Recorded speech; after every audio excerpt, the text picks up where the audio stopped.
Hello నమస్తే. నేను journalist Srinivas. ఈరోజు ఆంధ్రప్రదేశ్ వార్తాపత్రికలో వచ్చిన వార్తలు, ఆ వార్తల వెనుకున్న వాస్తవాల్ని విశ్లేషించే ప్రయత్నం చేద్దాం. ముందుగా అమరావతి చట్టబద్ధత తీర్మానం అని చెప్పి ఒక వార్తనిచ్చారు. దాంతో పాటు ఇక్కడ 28న ప్రత్యేక అసెంబ్లీలో రాజధానిపై సమగ్ర విధానం రూపొందించాలి. రాష్ట్ర ప్రభుత్వానికి సిపిఎం పార్టీ ఒక డిమాండ్ పెట్టింది. సమగ్ర విధానం. ఈ అమరావతి పైన చట్టబద్ధత కావాలని ప్రభుత్వం చెప్తుంది. చట్టబద్ధత కోసం క్యాబినెట్‌లో ఆల్రెడీ 2025లో ఒక తీర్మానం చేసి కేంద్రానికి పంపారు. మళ్ళీ రేపు శాసనసభ ప్రత్యేక అసెంబ్లీ సమావేశం పెట్టి ఒక అసెంబ్లీ కూడా తీర్మానం చేసి కేంద్రానికి పంపిస్తున్నాం. ఎందుకు అంటే పటిష్టమైన రక్షణ కవచం లెక్క చట్టబద్ధత ఉండాలి అమరావతికి అని చెప్తున్నారు. దానిపైన సరే తెలుగుదేశం, జనసేన, బీజేపీ, వైఎస్ఆర్‌సీపీ ఇక రకరకాలుగా వాళ్ళు ఒకళ్ళనొకళ్ళు రాజకీయ విమర్శలు మీరు దాడి చేశారంటే మీరు దాడి చేశారు, అమరావతిని విధ్వంసం చేశారు, రాజధాని పైన కుట్ర జరిగిందని తెలుగుదేశం, లేదు మేమేం చేయలేదని వైఎస్ఆర్సీపీ చెప్తున్నారు. కానీ సిపిఎం పార్టీ ప్రజల కోణంలో వాళ్ళు ఒక డిమాండ్ పెట్టారు ప్రభుత్వం. సమగ్రమైన విధానాన్ని చట్టబద్ధత తీసుకురండి. ఏదో ప్రచారం కోసం మేమేదో చేసినామని చెప్పుకోవడానికి ప్రత్యేక అసెంబ్లీ సమావేశాన్ని పరిచి మేం చేసినాం జగన్మోహన్ రెడ్డి ఆపితే అని చెప్పుకోవటానికి కాకుండా అది ప్రజలకి, రాష్ట్రానికి 10 తరాల పాటు, 10 కాలాల పాటు ఉపయోగపడే విధంగా ఆ తీర్మానం ఉండాలి. ఆ తీర్మానంలో వాళ్ళు అడుగుతున్నది కేంద్ర ప్రభుత్వం నుంచి ఈ రాజధాని కోసం వచ్చే నిధులకు సంబంధించి కూడా పెట్టండి. కేంద్ర ప్రభుత్వం ఇచ్చే సాయం ఏదో అది కూడా డిమాండ్ చేయండి. దాంతో పాటు ఇంకొక కీలకమైన అంశం వాళ్ళు చెప్పింది, అసలు రాజధాని సమగ్ర విధానం ఉందా లేదా అని స్పష్టత లేదు. ఎందుకు లేదు అంటే మీరు 2014, 2019 మధ్యలో మాస్టర్ ప్లాన్ అన్నారు. 33,000 ఎకరాల భూమిని సమీకరించారు. అప్పుడు 217 చదరపు కిలోమీటర్ల విస్తీర్ణంలో సిఆర్‌డిఏ పరిధి ఉంటది రాజధాని అని చెప్పారు. దాని తర్వాత మొన్న అంటే రెండోసారి ముఖ్యమంత్రి అయిన తర్వాత ఇది ఈ 33,000 ఎకరాలతోనైతే మున్సిపాలిటీ మాత్రమే అయ్యిద్ది అని చెప్పారు. రాజధాని అంత పెద్దది కాదు అని. కాబట్టి రెండో దశ, మూడో దశ భూ సమీకరణ కావాలని చెప్పి ఆల్రెడీ రెండో దశకు ఒక 20,000 ఎకరాల పైచిలుకు భూ సమీకరణకి స్టార్ట్ చేశారు, నడుస్తుంది.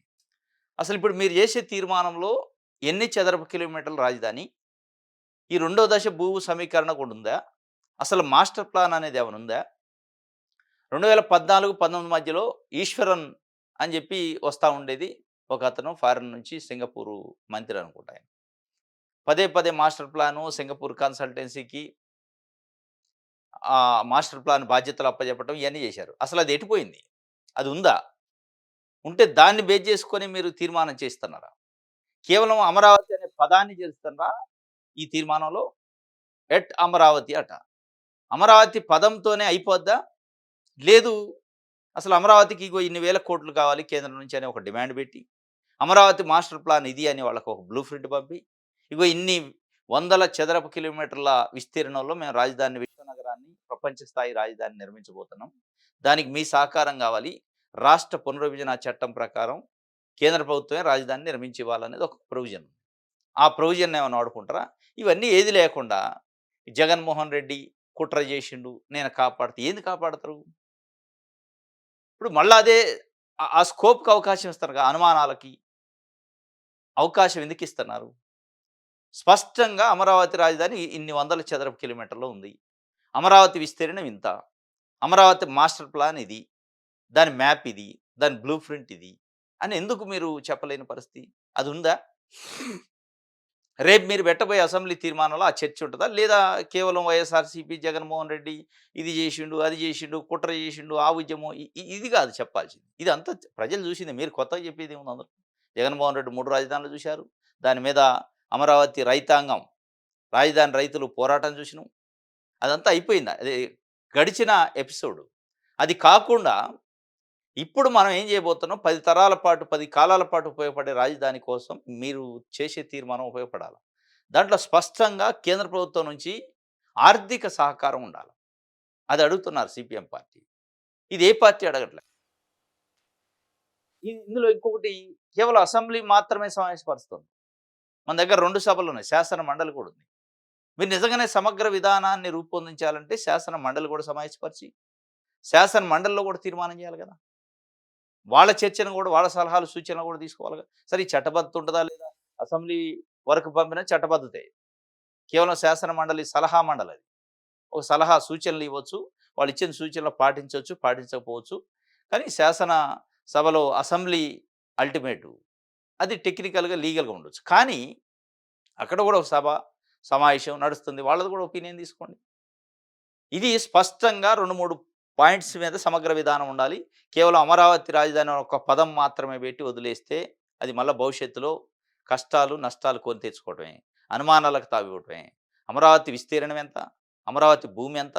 భూసేకరణలో రెండో దశలో సమీకరిస్తున్న దాన్ని దాంట్లో పెడతండ్రా? అసలు అమరావతికి మాస్టర్ ప్లాన్ ఉందా? ప్లాను ఉంటే ఆ ప్లాన్ ఏంటి? ఇవన్నీ ఉండాల్సిన అవసరం ఉంటది. గుర్తింపు అంటే అదనమాట. కేవలం మీరు అమరావతి అనే పదాన్ని పెట్టి అమరావతి రాజధాని అంటే దాన్ని ఎటైనా అర్థం చేసుకోవచ్చు. అంటే ఆ సమగ్ర విధానం ఉండాలి అని చెప్పి వాళ్ళు స్పష్టంగా కొన్ని డిమాండ్స్ పెట్టారు. ఆ డిమాండ్స్‌లో వాళ్ళు రాష్ట్ర ప్రభుత్వాన్ని సూచించే సూచనలు ఏమున్నాయంటే, రాష్ట్ర రాజధానిగా అమరావతిని చట్టబద్ధం చేయడం కోసం ఈ నెల 28న అసెంబ్లీ ప్రత్యేక సమావేశం జరుగుతున్న సందర్భంగా రాజధానిపై సమగ్ర విధానం రూపొందించాలని సిపిఎం పార్టీ రాష్ట్ర కమిటీ డిమాండ్ చేసింది. ఈ మేరకు పార్టీ రాష్ట్ర కార్యదర్శి వి. శ్రీనివాసరావు గురువారం ఒక ప్రకటన విడుదల చేశారు. గత అనుభవాన్ని దృష్టిలో పెట్టుకొని 2024 జూన్‌లో కొత్త ప్రభుత్వం ఏర్పడిన వెంటనే రాజధానికి చట్టబద్ధత కల్పించాలని సిపిఎం డిమాండ్ చేసింది. వాస్తవం.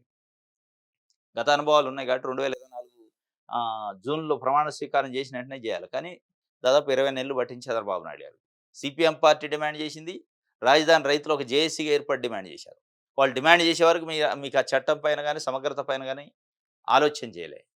సరే ఇప్పుడు చేశారు. మళ్ళా దాన్ని పొలిటికల్ వెండేటాగా, పొలిటికల్‌లో ఒక ప్రచారంగా, పొలిటికల్ డిబేట్‌గా వాడుకోకుండా ప్రజలకు ఉపయోగపడేటట్టు చేయండి అని సిపిఎం పార్టీ డిమాండ్ చేస్తుంది. కానీ ప్రభుత్వ నిర్లక్ష్యం వల్ల 2 ఏళ్ళు ఆలస్యమైంది. కేంద్రం ఇప్పటికే 12 సంవత్సరాలు జాప్యం చేసింది. ఇప్పుడైనా తీర్మానం అవసరమే. 2014లో రాజధానిపై ప్రత్యేకంగా కేంద్రీకరించిన ఒక్క అడుగు కూడా ముందుకు కదలని కారణంగా చివరకు దాన్ని అస్తిత్వమే ప్రమాదంలో పడిన అనుభవం నుండి రాష్ట్ర ప్రభుత్వం పాఠాలు నేర్చుకోవాలి.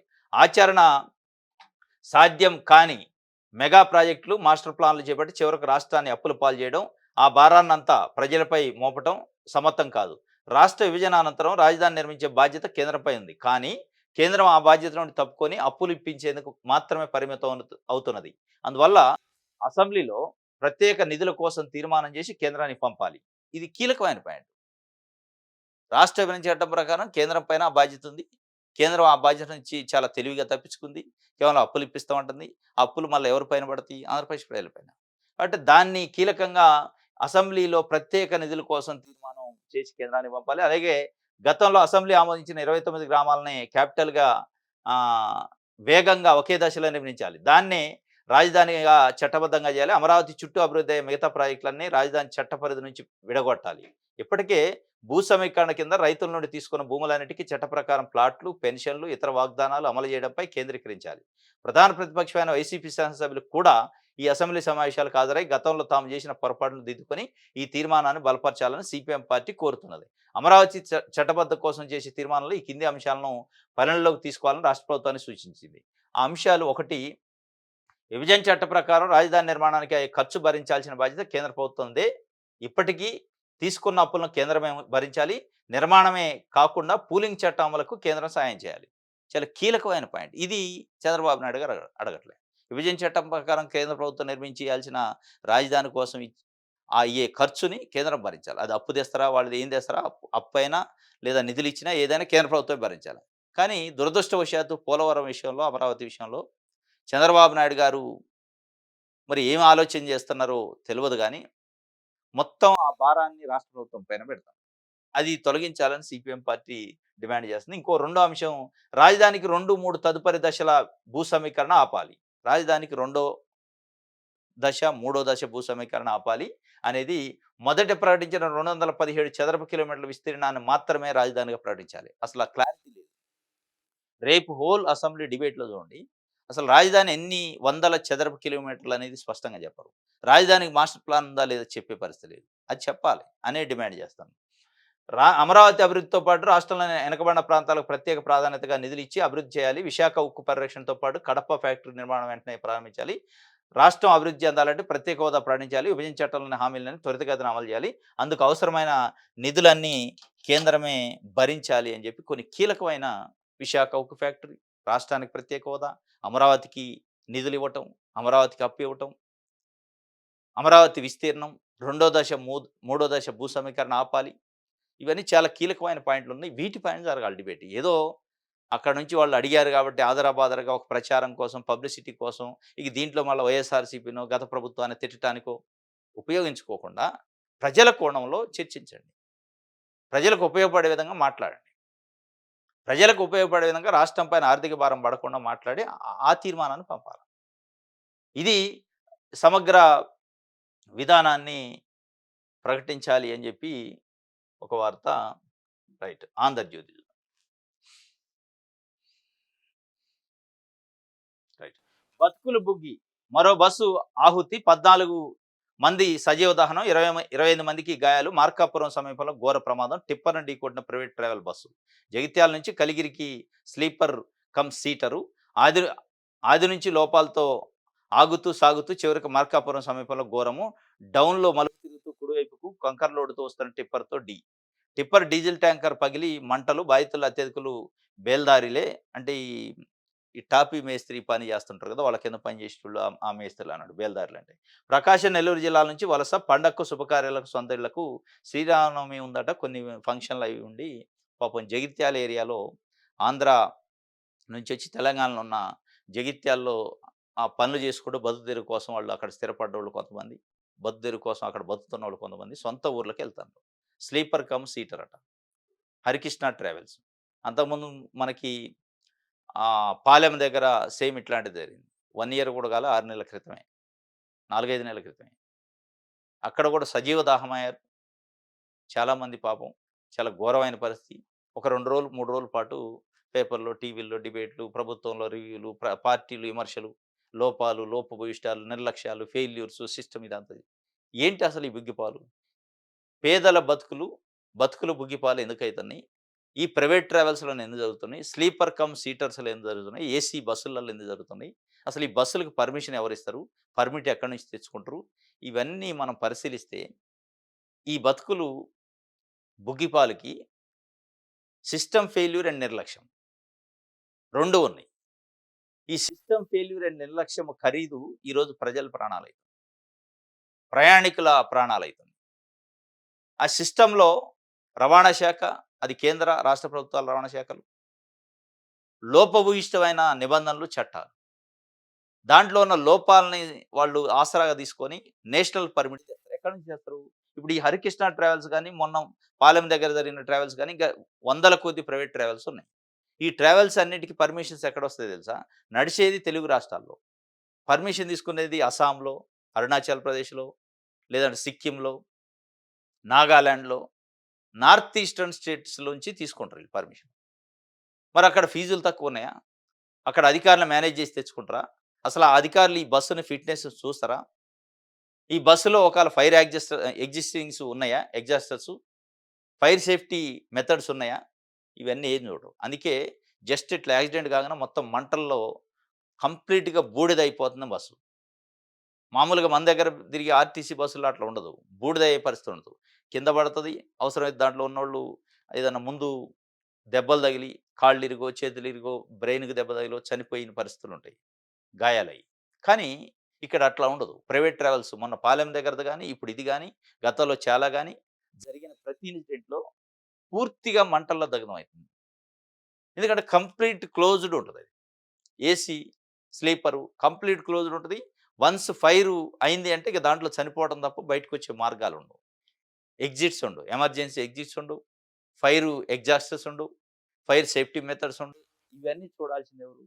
పర్మిట్ ఇచ్చే రవాణా శాఖ వాళ్ళు. ఎవరు వాళ్ళు? మన తెలుగు రాష్ట్రాల్లో ఉన్న రవాణా శాఖ దగ్గర తీసుకోరు. ఎక్కడో అరుణాచల్ ప్రదేశ్ అట, అస్సాం అట, నాగాలాండ్, సిక్కిం ఆ ఏరియాలో తీసుకుంటారు. మరి ఆ బోర్డులతోని ఆ నంబర్ ప్లేట్‌తోని ఇక్కడ నడుస్తుంటే మన దగ్గరున్న అధికారులు ఏం చేస్తున్నారు? అంటే దానికి నేషనల్ పర్మిట్ ఉంది కదా! తిరగొచ్చు అంటారు. నేషనల్ పర్మిట్ ఉన్నప్పటికీ ఇప్పుడు ప్రతిదానికి నరేంద్ర మోడీ గారి ప్రభుత్వం ఏం చెబుతుంది? One nation, one election. One nation, one ration. One nation, one citizenship. ఇవన్నీ చెప్తున్నప్పుడు వన్ నేషన్ వన్ ట్రాన్స్‌పోర్ట్ ఎందుకుండదు? ఉన్నప్పుడు మన అధికారులు గూడా దాన్ని తనిఖీ జేసి అవసరమైతే సీజ్ చేసే అధికారం ఎందుకు లేదు? అసలు ఆ పర్మిట్ అస్సామో, అరుణాచల్ ప్రదేశ్ నుంచి తెచ్చుకున్న పర్మిట్‌లో నిజం ఉందా? అబద్ధం ఉందా? అసలు ఫిట్‌నెస్ ఉందా? లేదా? అనేది మన దగ్గర ఇక్కడ క్రాస్ చెక్ చేయకూడదా? ఫైరు సేఫ్టీ ఉందా? లేదా? చూడకూడదా? ఏది చూడరు. తీసిపోయి నడుపుతా ఉంటారు. నడిచినన్ని రోజులు నడుస్తది సాఫీగా. యాక్సిడెంట్ అయిన రోజు చనిపోతారు. ప్రజల ప్రాణాలు గాల్లో కలిస్తాయి. చనిపోయేది ఎవరక్కడ? ఆ ట్రావెల్ యజమాని చనిపోడు. వాడు ఎక్కడో ఏసీ రూమ్‌లో కూర్చుంటాడు. చనిపోయేది ఆ బస్ డ్రైవర్‌తో పాటు, బస్సు మెయింటైన్ చేసే క్లీనర్‌తో పాటు దాంట్లో ప్రయాణం చేస్తున్న ప్రయాణికులు. సింపుల్‌గా ఒక చిన్న కేస్ అయితే వదిలేస్తారు. ఫైన్ కట్టి బయటకొస్తారు. ఎందుకు అంటే ఇన్స్యూరెన్స్. ఇది మొత్తం సిస్టమ్‌లో మార్పు రావాలి. వన్ నేషన్, వన్ ఎలక్షన్ ఎట్లయితే అంటున్నారో, వన్ నేషన్, వన్ ట్రాన్స్‌పోర్ట్ అని పెట్టి, అవసరమైతే దాన్ని ఎక్కడక్కడ నిఘా పెట్టే, ఎక్కడంటే అక్కడ తనిఖీ చేసి అవసరమైతే సీజ్ చేసే అధికారాన్ని ఉన్నాయి. ఇక్కడ ఏమైద్దంటే రవాణా శాఖ అధికారులు లంచాల మత్తులో తూగుతుంటారు. వాళ్ళు ఇది పట్టించుకోరు. యాక్సిడెంట్ అయినప్పుడు ఒక 2 రోజులు హడావుడి ఉంటది. ఈ సిస్టమ్ మారాల. ఏదన్నా ఇష్యూ జరిగినప్పుడు సానుభూతి కోసం 2 రోజులు పేపర్‌లో రాసి, టీవీలో చర్చలు పెట్టడం కాదు. అసలు జరగకుండా ఏం చేయాలనేది ఆలోచన చేయట్లేదు. అందుకే సిస్టమ్ ఫెయిల్యూర్ అయితుంది. ఇది ఒక డ్రైవరు నిర్లక్ష్యము ప్లస్ సిస్టమ్ ఫెయిల్యూర్‌తోని ప్రజలు, ప్రయాణికుల ప్రాణాలు గాలిలో కలిసిపోయినియి. చాలా ఘోరమైన యాక్సిడెంటు. దాదాపు 14 మంది సజీవ దహనం. కొంతమందికి గాయాలు అయినియి, దెబ్బలు తగిలినియి. వాళ్ళ పరిస్థితి ఏందో ఇంకా తెలవదు గూడా. హ్మ్. అమరావతి శాశ్వత రాజధాని భవిష్యత్తులో రాజధానిని మార్చకుండా అసెంబ్లీలో తీర్మానానికి కేబినెట్ ఓకే. అంటే భవిష్యత్తులో రాజధానిని మార్చకుండా అసెంబ్లీలో తీర్మానం చేయాలనే విషయం అమరావతి రైతులు జేఏసీగా ఏర్పడి చెప్పే వరకు చంద్రబాబు నాయుడు గారి ప్రభుత్వానికి తెలవలే. ఇదేదో 2014, 19 మధ్యలో జేసుంటే అమరావతి పరిస్థితి వేరే ఉండేది. ఇప్పటికి గూడా మీరు జేస్తున్నారా స్వయంగా? రైతులు డిమాండ్ జేస్తే చేస్తున్నారు. మరి ఆ చేసే తీర్మానంలో గూడా ఏమన్నా సమగ్రత ఉందా? పూర్తి విధానం ఉందా? అంటే ఆ విధానం లోపించింది.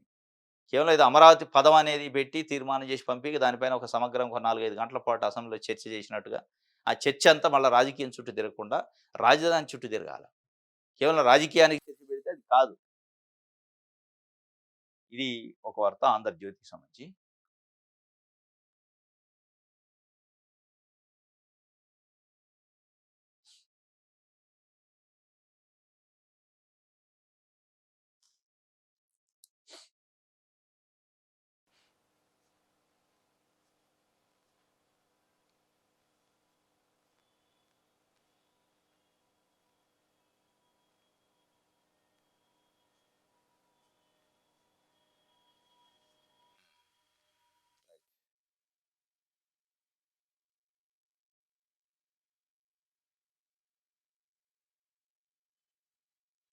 సిపిఐ పార్టీ బలోపేతానికి ఐపాక్ అట ఈశ్వరయ్యతో ఆ సంస్థ ప్రతినిధుల భేటీ నూతన జెండా రూపకల్పనకు ఛాన్సే లేదు. ఆంధ్రజ్యోతికి తెలిపిన పార్టీ రాష్ట్ర కార్యదర్శి రాజకీయంగా ఉనికిని చాటుకోవడంతో పాటు చట్టసభల్లో ప్రాతినిధ్యం కోసం సిపిఐ రాష్ట్ర శాఖ కొత్త పుంతలు తొక్కుతుంది. భారత కమ్యూనిస్ట్ పార్టీ ఉమ్మడి రాష్ట్రంలో ప్రజా పోరాటాలతో తమ బలగాన్ని ప్రదర్శించి చట్టసభల్లోనూ అంతో ఎంతో తమ వాణిని వినిపించింది. విభజిత ఆంధ్రప్రదేశ్లో కూడా ప్రజా సమస్యలపైన కేంద్ర రాష్ట్ర ప్రభుత్వాల ప్రజా వ్యతిరేక విధానాలపైన పోరాటాలు కొనసాగిస్తుంది. అయితే రాజకీయంగా అంత ప్రభావం చూపలేకపోతుంది. ఈ నేపథ్యంలో దేశంలో పలు రాజకీయ పార్టీలకు సలహాదారులుగా వ్యవహరించిన ఐపాక్ సంస్థతో సంప్రదింపులు జరుపుతుంది. సిపిఐ రాష్ట్ర కార్యదర్శిగా ఇటీవల బాధ్యతలు చేపట్టిన గుజ్జుల ఈశ్వరయ్య రాష్ట్రంలో పార్టీ సంస్థ నిర్మాణంపై దృష్టి సారించారు. పార్టీకి నూతన జవసత్వాలు తీసుకురావడానికి ప్రయత్నాలు చేస్తున్నారు. ఈ క్రమంలోనే ఆయన ఐపాక్ ప్రతినిధులతోనూ చర్చలు జరిపారు. రాష్ట్రంలో ప్రధాన రాజకీయ పార్టీలు అనుసరిస్తున్న విధానాలు, ప్రజలకు దగ్గరయ్యేందుకు అనుసరించాల్సిన వ్యూహాలపై చర్చలు జరిపినట్టు తెలుస్తుంది. ఇది చాలా కొత్త ట్రెండ్. ఎందుకంటే బీజేపీ లేదా తెలుగుదేశం లేదా బీఆర్ఎస్, కాంగ్రెస్ పార్టీతో సహా చాలా రాజకీయ పార్టీలు అధికారాన్ని కోసం అర్రులు చాచే పార్టీలు ఐపాక్ లాంటి టీముల్ని, పీకే ప్రశాంత్ కిషోర్ లాంటి టీములను పెట్టుకొని చాలా పెద్ద ఎత్తున వ్యూహాలు, స్ట్రాటజీస్ ఫాలో అవుతున్నారు. అంటే ప్రజల కోసం వీళ్ళు చేయట్లేదు. ఒక బిజినెస్ పద్ధతిలో కార్పొరేట్ స్టైల్‌లో రాజకీయాలు చేస్తున్నారు. ఆ రాజకీయాల్లోకి సిపిఐ పార్టీ రావడం చాలా ఆశ్చర్యకరంగా ఉంది. సిపిఐ, సిపిఎం కమ్యూనిస్ట్ పార్టీలు వాళ్ళు జెండాని బేస్ చేసుకొని, ప్రజలను బేస్ చేసుకొని వాళ్ళ ఉద్యమాలుంటాయి. ఎర్ర జెండా పార్టీలవి. విప్లవ పార్టీలు, పోరాట పార్టీలు. ఆ పోరాట పార్టీలు పోరాటాన్ని నమ్ముకుంటాయి గానీ, ఇప్పుడు ఐపాక్‌ని నమ్ముకుంటున్నాయి. ఎందుకంటే వాళ్ళు ఏదైతే పార్టీలు సిపిఐ, సిపిఎం చెప్తా ఉంటాయి. మిగతా అన్ని బూర్జువా పార్టీలని. ఆ బూర్జువా పార్టీలు ఐపాక్‌ని నమ్ముకున్నాయి. ప్రశాంత్ కిషోర్‌ని నమ్ముకున్నాయి. మళ్ళీ అదే లైన్‌లోకి ఇప్పుడు ఎర్రజెండా పార్టీలు కూడా వచ్చినాయంటే ఆశ్చర్యంగా ఉంది. సిపిఐ పార్టీ ఐపాక్‌ని నమ్ముకోవడం ఏంటి? సిపిఐ పార్టీ ప్రజలను నమ్ముకోవాలా. ప్రజలు, ప్రజా సమస్యలు, ప్రజా ఉద్యమాలు. అంటే ఉద్యమాలను పక్కన పెట్టి ఐపాక్ మీద ఆధారపడుతున్నట్టు. మీరు కూడా మరి ఈ పార్టీలలో కలుస్తాన్రా? సిపిఐ పార్టీ రాష్ట్ర కార్యదర్శి ఈశ్వరయ్య ఐపాక్ టీమ్‌తోని సమావేశం ఏంటట. ఎట్లా ముందుకు పోవాలి మేమని. ఎట్లా ముందుకు పోవాలనేది ఎక్కడి నుంచో వేరే వేరే రాష్ట్రాల నుంచి వచ్చిన ఐపాక్ టీమ్‌కి తెలవదు. ప్రజలకు తెలిసింది. ప్రజలు చెప్తారు. మీ ఎజెండాని ఫిక్స్ చేయాల్సింది ప్రజలు. మీరు ఫిక్స్ చేసుకోవాల్సిన ఎజెండా ప్రజల ఎజెండా చేసుకుంటే పార్టీలు నిలబడతాయి.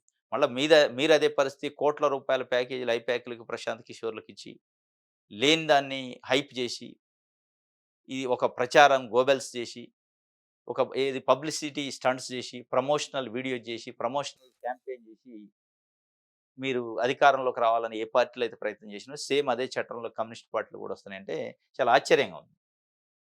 అంటే అధికారం కోసం ఏ స్థాయిలో పార్టీలు ఒక కార్పొరేట్ స్టైల్‌లోకి మారుతున్నాయనేది సిపిఐ పార్టీ లాంటిది కూడా కన్వర్షన్ తీసుకుందంటే ఆశ్చర్యంగా ఉంది. రైట్. రాజధానిపై జగన్ కుట్రలను అసెంబ్లీలో ఎండగడదాం. రాజధానిపైన జగను కుట్రల్ని అసెంబ్లీలో ఎండగడదామని సాక్షాత్తు ముఖ్యమంత్రి చంద్రబాబు నాయుడు గారు అంటున్నారు. మరి జగన్మోహన్ రెడ్డి కుట్ర అంటే దాని అర్థం ఏంది?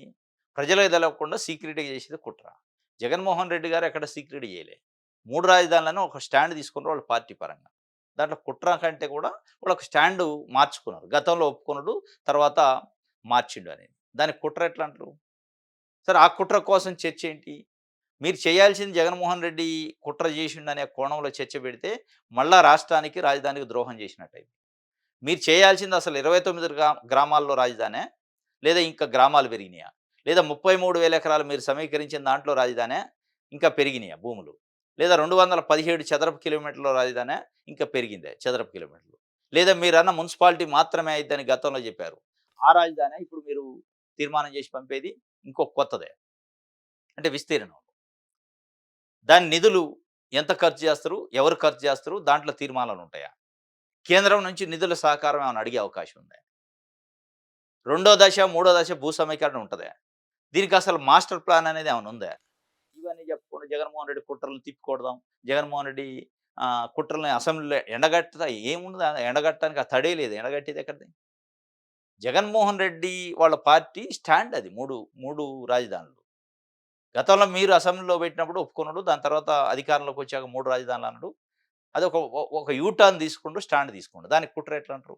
ఒకవేళ నిజంగానే అట్లా మాట మార్చేదానికి కుట్ర అంటే ప్రతి రాజకీయ పార్టీ మారుస్తుంది. మీరు 2018లో ఎన్డీఏ కూటమి నుంచి బయటకొచ్చినప్పుడు అమిత్ షాని, మోడీని, ఎన్డీఏ కూటమిని తిట్టరాని తిట్లు తిట్టారు. ఆంధ్రప్రదేశ్‌కి ద్రోహం చేశారు. చరిత్రలో క్షమించరాని పార్టీ అది. అసలు ఆంధ్రప్రదేశ్ ప్రజలు ఎప్పటికీ ఆ బీజేపీ గాని, ఎన్డీఏ కూటమితోని మనం ఎళ్ళొద్దు. రాష్ట్ర ప్రత్యేక హోదా విషయంలో, ప్యాకేజీ విషయంలో, రాజధాని విషయంలో, పోలవరం విషయంలో తీవ్ర ద్రోహం చేశారు, వెన్నుపోటు పొడిచారు అన్నారు. చాలా బ్లాక్ షర్ట్ ఏసుకొని నిరసన కార్యక్రమాలు చేశారు. ధర్మ పోరాట దీక్షలని పెట్టారు. 2024కి వచ్చేసరికి అధికారం ఎప్పుడైతే 5 ఏళ్ళు పోయిందో, నాకు అయన్నీ మర్చిపోయినా అంటే యూ టర్న్ తీసుకుంటాయి. అట్లా జగన్మోహన్ రెడ్డి కూడా ఒప్పుకొని మళ్ళా యూ టర్న్ తీసుకొని 3 రాజధానుల స్టాండ్ తీసుకున్నాడు. ఇప్పుడు దాంట్లో మీరు బీజేపీ వద్దు అన్నోళ్ళు మళ్ళీ కావాలన్నోళ్ళు కుట్ర లేకపోతే ఇక్కడ కూడా కుట్ర ఉండదు. కానీ కుట్ర లేదంటే కుట్రను అడ్డుకోవటానికో, ఎండగట్టడానికో అనే దానికంటే అసెంబ్లీలో మీరు చేయాల్సిన అర్థవంతమైన చర్చ, సమగ్రమైన విధానం కోసం కేంద్రం పైన ఒత్తిడి చేసి కేంద్ర సహకారం కోసం చేయాలి తప్ప, ఇక దీంట్లో రాజకీయాలు కోడిగుడ్డు మీద ఈకలు బీకే కార్యక్రమం చేస్తే మళ్ళీ మొదటికే వస్తే రాజధాని. మళ్ళీ అమరావతి అనుమానాలతోనే ఉంటది. అగమ్య గోచరమైంది పరిస్థితి. ఇప్పటికే మీరు 2014, 19లో ఇదే తప్పుని చేశారు. రాజధానికి ఒక క్లారిటీ లేకుండా, మాస్టర్ ప్లాన్ లేకుండా, ఆమోదం లేకుండా, చట్టసభలో దానికి తీర్మానం లేకుండా. మళ్ళా ఇప్పుడు పెట్టే తీర్మానంలో కూడా కేవలం పదం పెట్టి మిగతాదంతా వదిలేస్తే మళ్ళా మొదటికి. ఇప్పటికే సుప్రీం కోర్ట్‌లో కేసు ఉన్నట్టుంది. అది పెండింగే ఉంది. రైట్. ఇది ఒక వార్త ఆంధ్రప్రభలో. రైట్.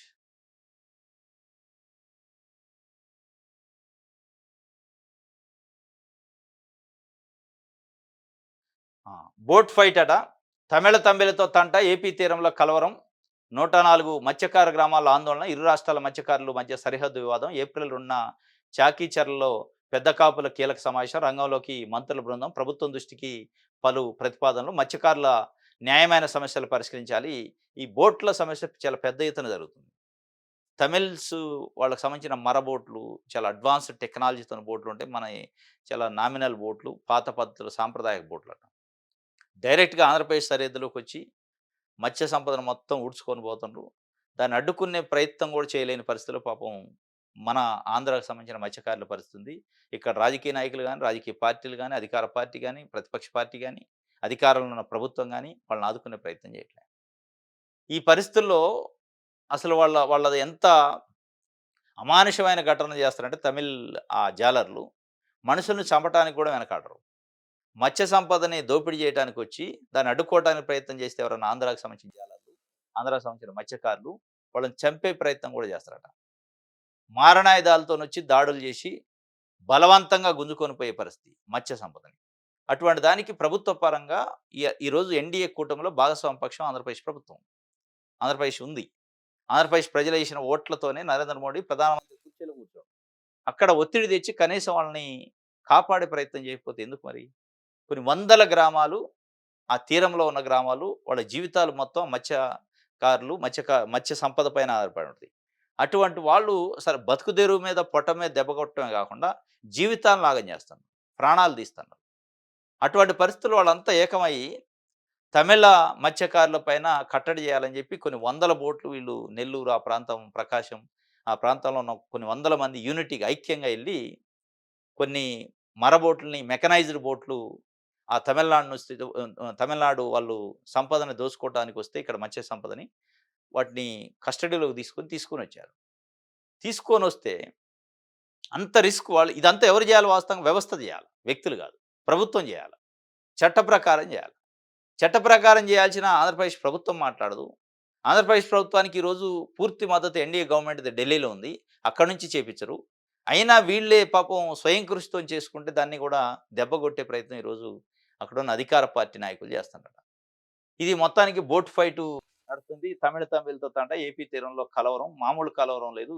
ఇది ఒక రకంగా అన్‌కాన్స్టిట్యూషనల్ అన్నమాట. దాడులు చేయటమే డైరెక్ట్ ఎంటర్ అయ్యి మన తీర ప్రాంతంలోకొచ్చి మన ప్రజల పైన, మన మత్స్యకారుల పైన దాడి చేసి, చంపేసి మనుషులు ఒక పశువుని చంపినట్టు చంపుతారట. ఖాళీ సీసా మన గ్లాజు గాజు సీసాలుంటాయి కదా! వాటిని మొఖాల పైన ఇసిరేసి చాలా అమానుషంగా, వికృతంగా చంపే ప్రయత్నం కూడా చేస్తున్నారు. దానికి కూడా వెనకాడట్లేదు.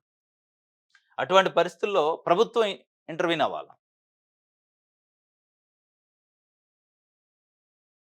రైట్. సాక్షి చూద్దాం.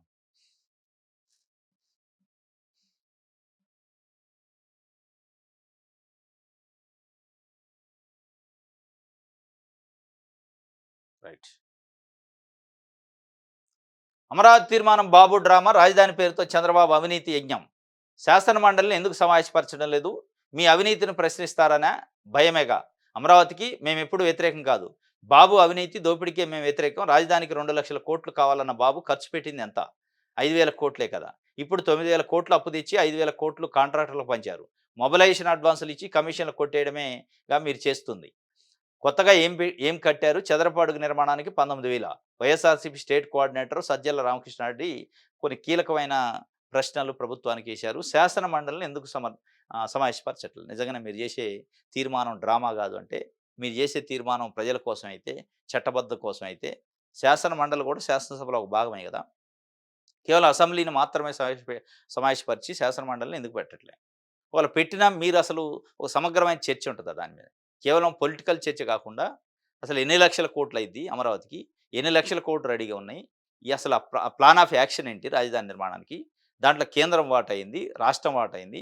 అసలు ఎన్ని వందల చదరపు కిలోమీటర్ల పరిధిలో ఉంది? మాస్టర్ ప్లాన్ ఏంటి? ఇవన్నీ ఏమన్నా ఉన్నాయా? అసలు ఏం జేస్తన్నారు మీరు? ఇప్పటివరకు ఎంత ఖర్చు పెట్టారసలు?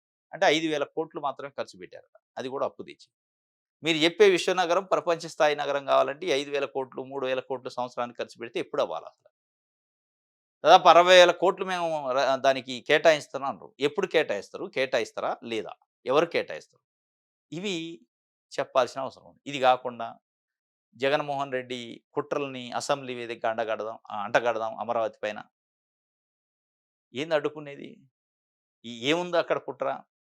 మీకు పూర్తి మెజారిటీ ఇచ్చారు. మీరు తీర్మానం చేయాల్సిన దాంట్లో ప్రజల కోణం ఉండాలి తప్ప, ఇదే ఆయన సజ్జల రామకృష్ణారెడ్డి కూడా సూటిగా అడిగిండు. ఇంకోటి ఏప్రిల్ 1 నుంచి ఆరోగ్యశ్రీ బంద్. సమ్మెలోకి వెళ్తామంటూ ఆశ అల్టిమేటం. ఆసుపత్రులకు చంద్రబాబు సర్కారు 3,000 కోట్ల బకాయిలు. వీటి చెల్లింపుపై స్పష్టమైన హామీ కోరిన యజమానులు కనీసం స్పందించని ప్రభుత్వం. ఆరోగ్యశ్రీ, ఆర్టీసీ ఇట్లా ఒక్కొక్కళ్ళు వస్తున్నారు. ఆరోగ్యశ్రీ నెట్వర్క్ ఆసుపత్రులు గతంలో కూడా ఒకసారి పిలిపించినియి. ఏదో కొన్ని వాళ్ళకి రిలీజ్ చేశారు. మళ్ళీ ఇప్పుడు ఒక 3,000 కోట్లు బకాయిలు. అసలు ఆరోగ్యశ్రీని పూర్తిగా వదిలేశారా అనిపిస్తుంది.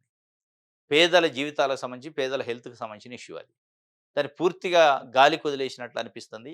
చంద్రబాబు నాయుడు గారి ప్రభుత్వం పదే పదే విశ్వ నగరాలు, లేదంటే విజన్ ప్రభుత్వం అని చెప్పి, పెట్టుబడులు అని చెప్పి, కొన్ని లక్షల కోట్లు పెట్టుబడులు వస్తున్నాయని చెప్పి, చాలా ప్రపంచంలోనే చాలా నంబర్ 1 స్టేట్ అయిద్దని చెప్పి, భారతదేశంలో తలసరి ఆదాయంలో చాలా నంబర్ 1 రాష్ట్రం అయిద్దని చెప్పి పెద్ద పెద్ద మాటలు చెప్తున్నారు. కానీ పేదోడికి జబ్బొస్తే ఆరోగ్యశ్రీ కార్డు తీసుకొని ఆస్పత్రికెళ్తే, అక్కడ ఆస్పత్రిలో అవమానిస్తున్నారు ఆరోగ్యశ్రీ కార్డ్ అంటే. ఎందుకంటే ప్రభుత్వం బకాయిలిచ్చింది. ఇది రేపు ఏప్రిల్ 1 నుంచి ఉంది. కనీసం దాన్ని అసలు ఏం జరుగుతుందో రివ్యూ జేయాల. రైట్. ఇది ఒక వార్త. ఇది ఈరోజు న్యూస్ అనాలిసిస్. రేపు తాజా వార్తలతోని తిరిగి కలుసుకుందాం. Thank you.